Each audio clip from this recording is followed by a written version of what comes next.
নমস্কাৰ সকলোকে শুভ আবেলি জনাইছো মই ভাৰতীয় চিকিৎসা সন্থাৰ শিৱসাগৰ শাখাৰ সভাপতি ডক্টৰ দিলীপ কুমাৰ বৰুৱা আমি আজি ইয়াত সমবেত হৈছো আমাৰ শিৱসাগৰ শাখাৰ এটা সভাগৃহ আৰু আলোচনা কক্ষ ইয়াত আমি আজি পুৰা ৰেডি কৰি আমি সমাজৰ মাজত আমি আগবঢ়াই দিব খুজিছো ভাৰতীয় স্বাস্থ্য সংস্থা এটা বৃহৎ নন গভৰ্ণমেণ্টেল অৰ্গেনাইজেশ্যন য'ত গোটেই ভাৰতবৰ্ষতে 1700ৰো অধিক সক্ৰিয় ব্ৰাঞ্চ আছে আৰু তাত 3,50,000তকৈ ওপৰত আমাৰ সক্ৰিয় সদস্য আছে আৰু এই অনুষ্ঠানটো অকল কেৱল মাত্ৰ এলোপেথিক ডাক্তৰৰ অনুষ্ঠান আৰু শিৱসাগৰ শাখাটো এটা অতি সক্ৰিয় ইণ্ডিয়ান মেডিকেল এছ'চিয়েশ্যনৰ আণ্ডাৰত শিৱসাগৰ শাখাটো কিয় সক্ৰিয় যে আমি শিৱসাগৰ শাখাই প্ৰতি বছৰে বিভিন্ন ধৰণৰ আমাৰ যিখিনি গ্ৰাম্য চিকিৎসক আছে সেমি আৰবান এৰিয়াত চিকিৎসক আছে সেই চিকিৎসকখিনিক আমি আমাৰ যি নতুন চিকিৎসা সেই চিকিৎসাখিনিক আমি অৱগত কৰাবৰ কাৰণে আমি বিভিন্ন ধৰণৰ ইয়াত CME আমি পাতি থাকোঁ আৰু তাৰ কাৰণে আমি অন্যৰ সাহায্য ল'ব লাগে হোটেলত আমি বহু পইচা খৰচ কৰিব লাগে সেইকাৰণে আমি স্থিৰ কৰিলোঁ যে আমি এটা সভাগৃহ আমি পাতিম সেই মৰ্মে 2022 চনত আমি 15 লাখ টকা আমাৰ হাতত আছিলে সেইখিনি দি আমি এই মাটিটুকুৰা ক্ৰয় কৰিলোঁ তাৰপিছত আমি আমাৰ চিকিৎসকসকলৰ মাজতে বিভিন্ন ধৰণৰ আমি আলোচনা কৰিলোঁ আমি ভাবিলোঁ যে আমি চিকিৎসকসকলে নিজৰ অনুদানেৰে আমি এই গৃহটি বনাম আমাৰ কেইটামান ফৰাম আছিলে এটা গাইনেকলজি ফৰাম তেখেতসকলে আমাক 15 লাখ টকা তেখেতসকলৰ ফাণ্ডত আছিলে আজি বহুত দিন ধৰি 77 চনৰ পৰা সেইখিনি দিলে আমাৰ ENT ফৰামে আমাক 15 লাখ টকা দিলে মেডিকেল ফৰামে 4 লাখ টকা দিলে আৰু চকুৰ ফৰামে আমাক 2 লাখ টকা দিলে গতিকে এইখিনি কৰি আমি এইখিনি পইচাৰে আমি আৰম্ভ কৰিলোঁ তাৰপিছত চিকিৎসকসকলক আমি অনুৰোধ কৰিলোঁ যে আপোনালোকে যিমান পাৰে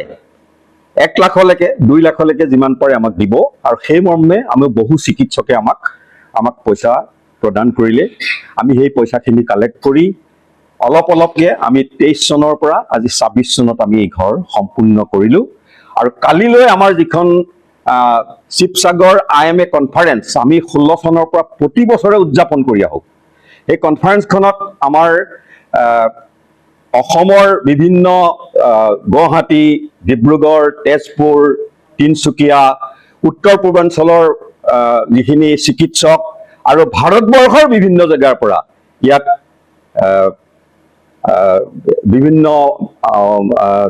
বিভিন্ন বেমাৰৰ বিষয়ে ইয়াত ক'বলৈ আহে আৰু সেই মৰ্মে আমি সেই ফৰাম সীমাকণখন কালিলৈ আমি ইয়াত উদযাপন কৰিম দিনজোৰা 9টা বজাৰ পৰা গধূলি 6টা বজালৈকে আমি শিৱসাগৰ শাখাই এই CME উদযাপন কৰাৰ বাদেও আমি বিভিন্ন ধৰণৰ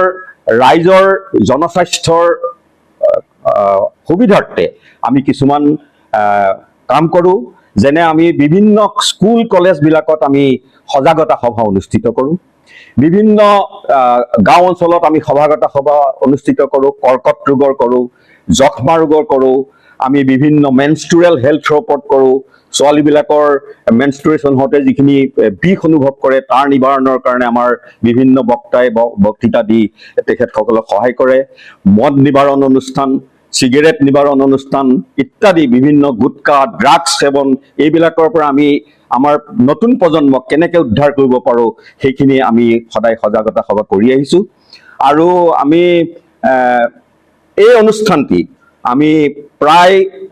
1,20,00,000ৰ ওপৰত আমাৰ খৰচ হৈছে বৰ্তমানলৈকে আৰু বহু কাম আছে বৰ্তমান আমাৰ ওচৰত পইচা নাই সেইকাৰণে আমি এতিয়া বৰ্তমান কাম স্থগিত ৰাখিছোঁ আমি কালিলৈ সীমাকণখন আমি উদযাপন কৰি লওঁ তাৰ পাছত আমি আমাৰ এটা কমিটি হ'ব সেই কমিটিয়ে ডিসাইড কৰিব যে ইয়াৰ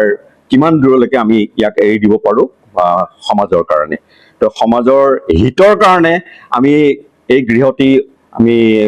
সাজি লৈছোঁ, গতিকে ইয়াত সকলোৱে আমাক সহযোগ কৰিব বুলি আমি আশা ৰাখিলোঁ। আৰু আপোনালোক সাংবাদিকসকললৈ মই বহুত ধন্যবাদ জনাইছোঁ। আপোনালোকে আহি আমাৰ ইয়াত আমাক আনন্দিত কৰিলে, আৰু আপোনালোকেও আমাক ভৱিষ্যতে সহায় কৰিব বুলি আশা কৰি মোৰ বক্তব্য সামৰণি মাৰিছোঁ।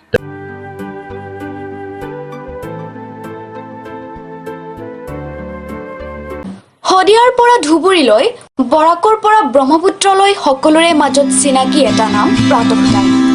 থলুৱা ভাষা, কৃষ্টি আৰু সত্য বাতৰিৰ আধাৰত প্ৰতিষ্ঠিত খবৰ প্ৰাতঃ টাইমৰ প্ৰতিটো বা বাতৰি পুংখানুপুংখভাৱে চাবলৈ Facebook, YouTube, website, Twitter, Instagram আৰু ব্লগাৰ পেজত লাইক আৰু